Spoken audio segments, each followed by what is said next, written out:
Welcome to the driveway. Today we're doing something a little weird. A couple of months ago, a guy I follow on YouTube named Lee Ralph, he does a channel called Pathway to Self-Reliance. He put out a challenge talking about survival in an urban environment. Now when I was a kid growing up in the 80s, you'd always see people, homeless people, living in cardboard houses.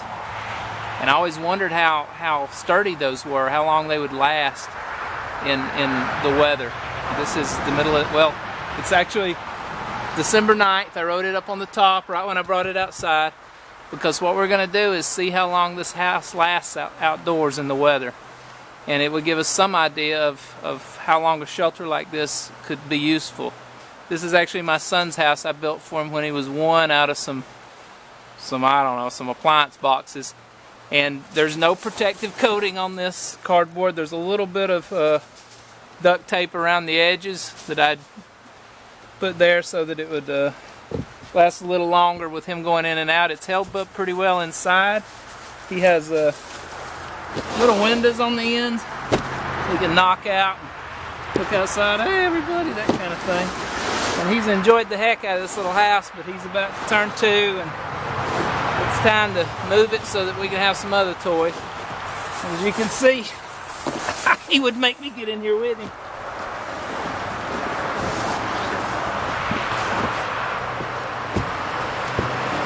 But I can fit if I'm a bit of a contortionist. I'm getting too fat though. Of course, if we were actually living in the rough, we'd probably make it a little longer depending on what kind of boxes we could get. But again, the main point is to see how many days this thing can go and still be serviceable. We're starting on the 9th. I'm going to pick this up intermittently, and then at the end when it's no longer usable. And it'll give us some idea. This isn't probably what Lee Ralph was looking for, but I just got back from a trip and I saw a lot of homeless people, and it made me thoughtful of the things they go through and what survivalists they must be. And I just wanted to know how long something like this would last without any plastic bags over it or anything like that. And I just thought it would be a neat experiment. Hey, it's 12:14 now, so this thing's been up a few days. It's been raining for about 8 hours. You can see where we're getting water dripping off the eaves. This is still pretty solid. Inside's dry, good and dry. So far we've been through some cold nights and a rainy night and morning. The cats seem to like it.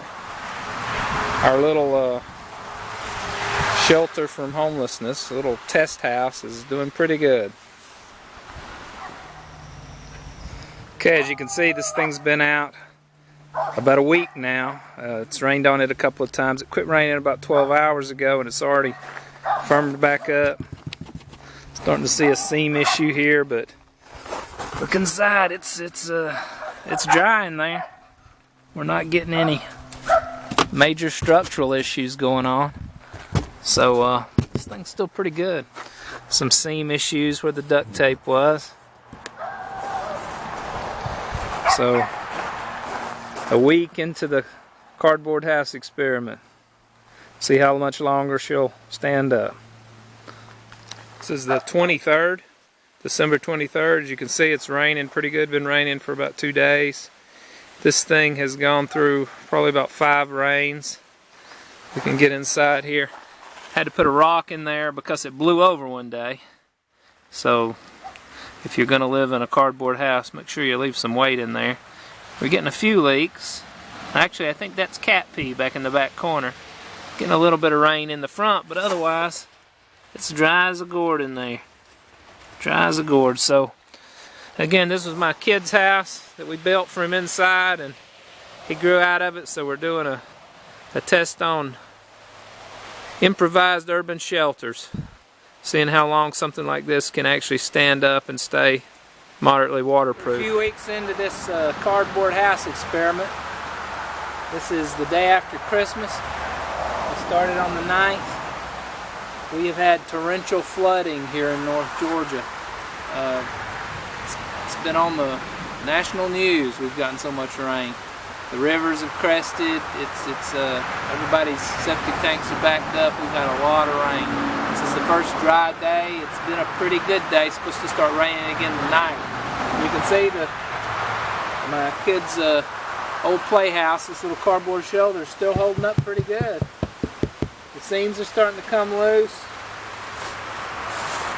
The cats are still peeing in there. But this is some moisture under this rock I put in here so it wouldn't blow away. But this thing's still pretty well together.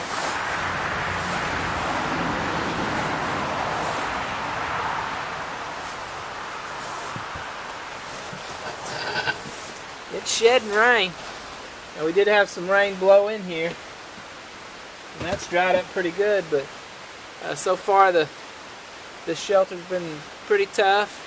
It surprises me. This is just old appliance boxes, and I used to see and hear about people living in cardboard boxes when I was a kid. They're really poor in the cities.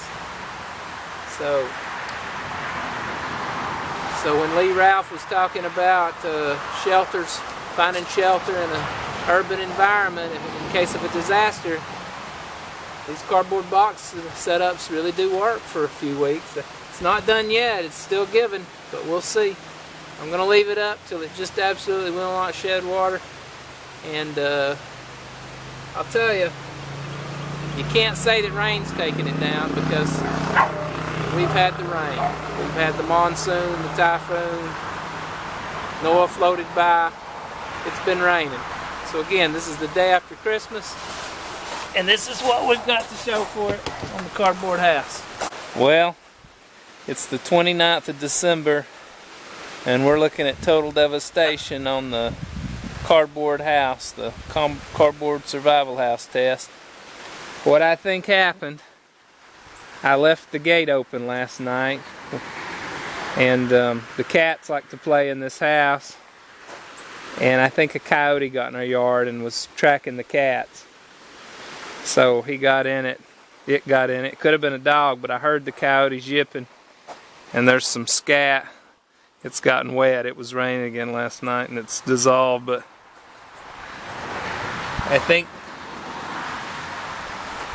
I really suspect what happened was that I see some sign other places in the yard. There was one or more coyotes in the yard trying to get my cats. Yep, it's gone. It's gone. Kitty, it's gone. No more cat house. And they're pretty good about getting into nooks and crannies away from the predators, but that fence has really helped us over the years keep the goats and pet dogs and cats safe. And we left it open last night. It was raining real hard and I forgot about it. And so I think we had a hunter in the yard and he destroyed our experiment. But the good news is it lasted 20 strong days, and it was held together in the original part with Elmer's glue, which is water soluble. So even after all this rain, it held together great. What finally destroyed it was an animal. Oh well. When you're in an urban environment and you've built a shelter, that's still possible. They do have coyotes and raccoons and things in the cities. And if you leave food in your shelter, it's just like camping. I'm sure you could get dogs, any number of things come in. And also some people that, even homeless people, have pets, and that's going to attract higher apex predators. If they smell a lesser animal, they're going to come and rip apart your shelter looking for it. Whether it's a polar bear in Alaska or a coyote in North Georgia, you got to think about animals. You got to think about the critters that you're sharing the environment with. So, end of the experiment. I'm going to post it, Lee Ralph. I doubt this is what you were looking for, but you did mention shelters in your urban survival challenge, and this was my contribution, such as it is.